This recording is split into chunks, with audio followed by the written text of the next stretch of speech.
While on the papal plane during his 11-day apostolic journey to Africa, Pope Leo was asked about his favorite spiritual readings.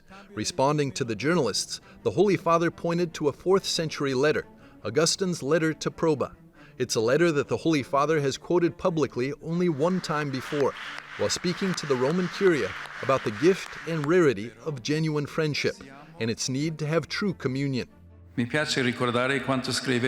would like to recall what St. Augustine wrote in his letter to Proba. In all human affairs, nothing is truly cherished without a friend.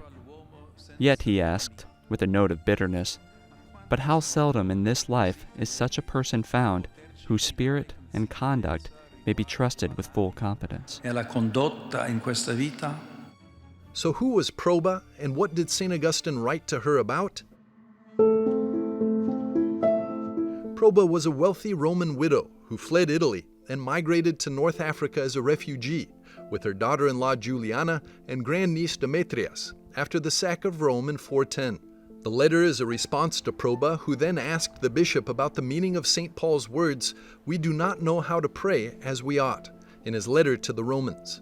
Proba decided to remain a widow, and she became also a leading figure in the Christianization of the Roman aristocracy. Proba wrote to Augustine to ask the nature of Christian prayer and how she can live her life as a widow through prayer and the Christian practice.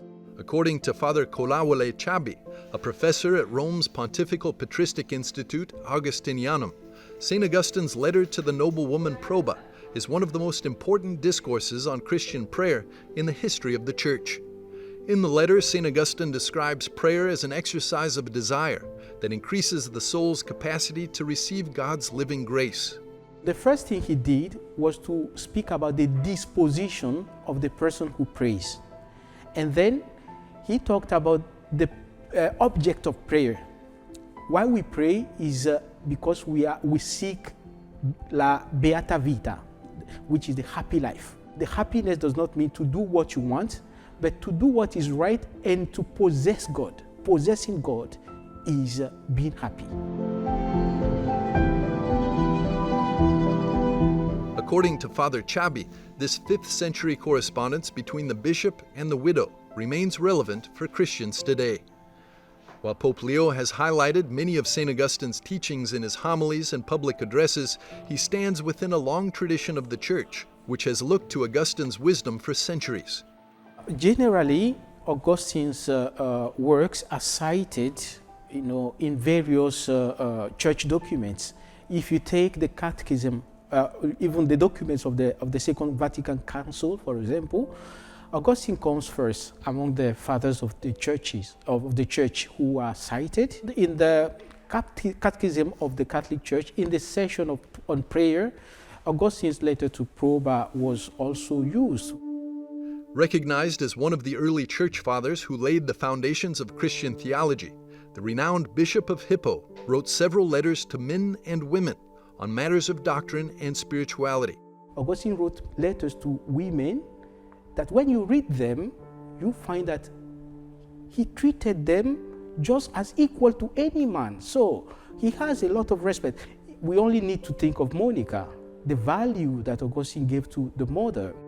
Having partly attributed his own conversion to Christianity to the prayers and holy example of his mother, St. Monica, the saintly bishop, also known as the Doctor of Grace, was confident in the influential role of women in proclaiming the faith in the one true God.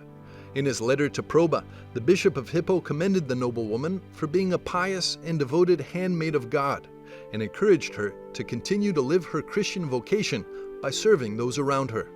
Augustine concluded that letter by giving a kind of exhortation to Proba on how to keep the household as a domestic church. So encouraging her as a widow to persevere in prayer and also to help the members of her family, and that is a very positive. And I think this letter is timely, even after almost 1700 years. It is still very, very important.